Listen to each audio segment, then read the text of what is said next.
बात सन 2011 की है। एक बार मेरे दोस्त के पास एक महिला का फोन आता है। वो जिला अस्पताल से फोन करते हुए रोते हुए कहती है कि तुम्हारी वजह से मेरी बेटी मरने वाली है।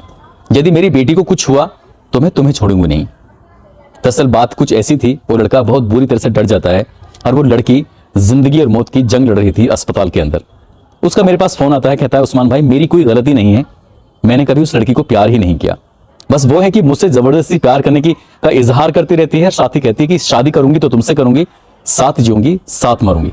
मैंने मना कर दिया और आज दिन में जो फोन आया था उसने कहा कि अगर शादी से इनकार कर दिया तो मैं अपनी जान दे दूंगी। बस ये कहना था कि ठीक है जान दे दो। उस लड़की ने रात को 10-11 बजे के आसपास ये जो उनकी फोन पे बातचीत होती है, उसके बाद लड़की अपने हाथ की नस काट लेती है और जब उसकी हालत बिगड़ती है तो परिवार वाले उस लड़की को हॉस्पिटल में एडमिट करा देते हैं। हालांकि डॉक्टरों के प्रयास के बाद उस लड़की की जान तो बच जाती है, मगर एक सवाल जो खड़ा हो जाता है कि क्या एक तरफा प्यार करना सही है या गलत है। जाहिर सी बात है उस लड़के को प्यार नहीं था, लड़की प्यार के लिए किसी भी हद तक जाने को तैयार थी, जो कि शायद गलत था। इसका फैसला आप ही करके बताएं, कमेंट करके बताएं कि कौन सही था कौन गलत था। आज की कहानी जो मैं आपको सुनाने जा रहा हूं, इस कहानी में ऐसा होता है जिसकी कोई भी व्यक्ति कल्पना नहीं कर सकता।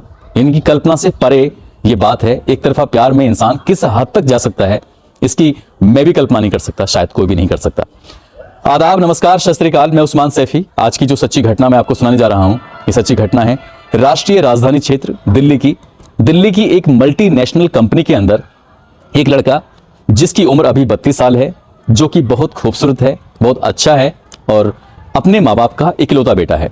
पापा उसके एक 1 क्लास ऑफिसर से रिटायर्ड हो चुके हैं और बहुत अच्छी फैमिली है, खुशहाल परिवार है। जिस कंपनी में वो काम करता है उस कंपनी में उससे 2 साल छोटी एक महिला जो कि ऑफिस में आती है, उसको देखता भी है। 6 महीने से एक दूसरे को वो जानते हैं और लड़का उस लड़की के प्रति बहुत ज्यादा अट्रैक्ट है। जब उस लड़के ने उस लड़की के बारे में पता करने की कोशिश की तो पता चलता है कि 2 साल पहले जब कोरोना काल चल रहा था, उस दौरान उस लड़की के पति की मौत हो जाती है। उसको एक 2 साल की बेटी भी है।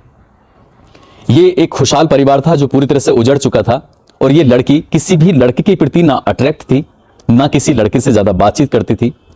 इसी की यही अदा इस लड़के को बेइंतहा पसंद आ जाती है और उसने सोच लिया कि अब जिंदगी जीऊंगा तो इस लड़की के साथ, मरना है तो इसके साथ।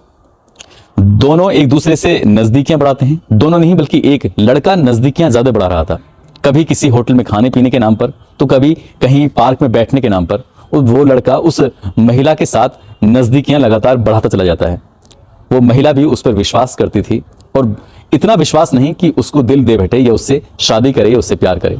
एक दिन बातचीत में उस लड़के ने उस लड़की से कहा कि सोनम, मैं तुमसे बहुत प्यार करता हूं, तुम्हारे बिना रह नहीं सकता, पूरी जिंदगी तुम्हारे साथ बिताना चाहता हूं।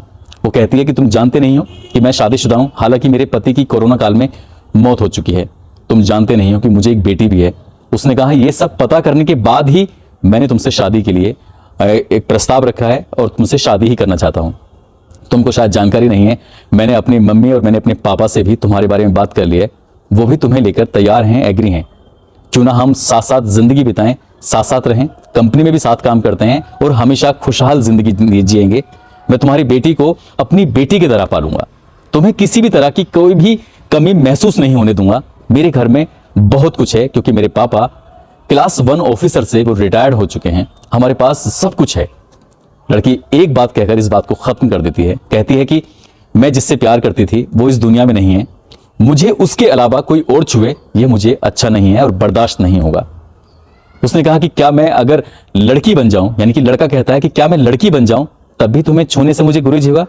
बस इतना कहना था कि वो लड़की शांत हो जाती है, यानी कि मौन हो जाती है, कोई आवाज नहीं निकालती, कुछ ना इसका विरोध करती है ना ही इसके पक्ष में जाती है। और यहां से कहानी शुरू होती है, ऐसी कहानी जिसकी कल्पना भी नहीं की जा सकती। दरअसल ये लड़का इस बात को इतना सीरियस ले लेता है और सीरियस लेने के बाद गूगल पर सर्च करता है कि इस राष्ट्रीय राजधानी क्षेत्र दिल्ली में ऐसा कौन सा डॉक्टर है जो क्या जेंडर चेंज कर सकता है। गूगल पर सर्च करता है और उसको आखिरकार उस डॉक्टर की जो तलाश थी वो डॉक्टर मिल जाता है और वो अपना ट्रीटमेंट शुरू कराता है। ट्रीटमेंट चलने लगता है और लगभग 1 महीने तक उसका ट्रीटमेंट चल रहा है।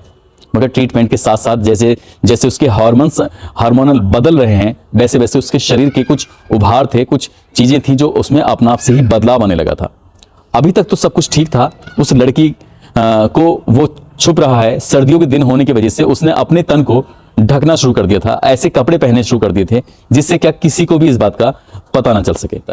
मगर इस बीच वो लड़का लेजर ट्रीटमेंट जब कराता है तो लेजर ट्रीटमेंट से उसके शरीर में जो बदलाव हो रहे थे वो कुछ साफ दिखने लगते हैं। उसके चलने का जो स्टाइल था अब लड़कियों जैसा होने लगता है, उसकी जो बात करने का तरीका था वो लड़कियों जैसा होने लगता है। उस लड़के के पापा ने अपनी बीवी से कहा, अपनी पत्नी से कहा कि क्या तुम्हें अपने राहुल बेटे के अंदर कुछ बदलाव महसूस नहीं हो रहे? तो उसकी माँ भी कहती है कि मैं भी आपसे यही बात कहने वाली थी, कुछ तो है जो इसके अंदर बदलाव महसूस हो रहे हैं।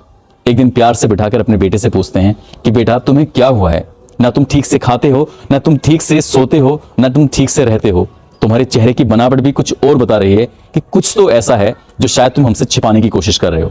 बेटा रोते हुए अपने माँ बाप से कहता है कि पापा माँ, मैं ना सोनम को बहुत प्यार करता हूँ, उसके बिना रह नहीं पाऊंगा, उससे शादी करना चाहता हूँ। तो कहते हैं कि आखिरकार दिक्कत कहाँ पे आ रही है? हमने तो मना नहीं किया, तुम चाहो तो उससे शादी कर सकते हो, उसके साथ जिंदगी बिता सकते हो, तो आखिरकार दिक्कत क्या है? कहता है कि पापा वो मुझसे शादी करने के लिए तैयार नहीं है। वो कहती है कि अगर तुम लड़की बन जाओगे, यानी कि तुम भी मेरी जैसी महिला बन जाओगे, तब तुम मुझे छू सकते हो, तब तुम मुझे अपने साथ बिठा सकते हो, अपने पास रख सकते हो। मगर ये सब बातें उसने अपने ही मन में एक धारणा बनाई थी, एक कल्पना बनाई हुई थी, ऐसा कुछ भी नहीं था। और जब उसके शरीर में बदलाव होने लगते हैं तो माँ बाप ने उस लड़की से बातचीत करने की कोशिश की तो लड़की ने साफ इनकार कर दिया कि मैं अपने पति के अलावा और किसी को यहाँ जगह दे ही नहीं सकती, जबकि मेरा पति इस दुनिया में है ही नहीं। घर वालों ने इसे भी काफी समझाने की कोशिश की, मगर ना तो लड़का अपनी जिद से हट रहा था और ना ही लड़की अपनी जिद से पीछे हट रही थी। डॉक्टरों की रिपोर्ट के अनुसार जो लड़का उस लड़की से प्यार करता था, जिस लड़के ने अपना जेंडर बदलवाने के लिए इतना बड़ा कदम उठा लिया, 1 महीने से या 1.5 महीने से लगातार वो ट्रीटमेंट ले रहा था, अब वो फिलहाल वो ना लड़का है और ना ही लड़की है। शायद उसकी जिंदगी में जो खुशियां एक माँ बाप चाहते हैं कि वो बच्चे भी पैदा करे, वो भी उनके सपने होंगे, शायद वो कभी उन चीजों को पूरा ही नहीं कर पाएगा, क्योंकि डॉक्टर ने साफ इनकार कर दिया है। अब इसकी कंडीशन वैसी नहीं है, यदि इसको ट्रीटमेंट दिया जाए तो शायद ट्रीटमेंट देने के बाद उसकी कंडीशन लड़की की तरफ ज्यादा जाएगी, लड़के वाली कंडीशन उसके अंदर आ ही नहीं सकती। अब शायद ऐसा कुछ हो नहीं सकता। इस फैसले से न केवल उसने अपनी जिंदगी को बर्बाद किया, बल्कि अपने माँ और अपने पिता के जो सपने थे उन पर भी हमेशा हमेशा के लिए पानी फेर दिया। जबकि उस लड़की ने उस लड़के को ऐसा कुछ भी नहीं कहा था कि तुम्हें मेरे लिए ये अपना इस तरह का जीवन बिताना है। फिलहाल कहानी अभी वहीं की वहीं अटकी हुई है। उस महिला का और उस लड़के का एक अच्छे काउंसलर के माध्यम से काउंसलिंग कराई जा रही है, ताकि इन दोनों के अंदर कुछ बदलाव हो सकें और वो साथ साथ रहने का फैसला कर सकें। मगर दोनों ही अपनी जिद पर अड़े हैं। लड़का लड़की को बिल्कुल भी छोड़ना नहीं चाहता और लड़की लड़के के पास आना नहीं चाहती है। आगे भविष्य में क्या होगा ये एक सवाल बना हुआ है, मगर आप लोगों के लिए भी एक सवाल है कि आखिरकार उस लड़के ने जो किया है क्या वो सही था? क्या उसे ऐसा करना चाहिए था?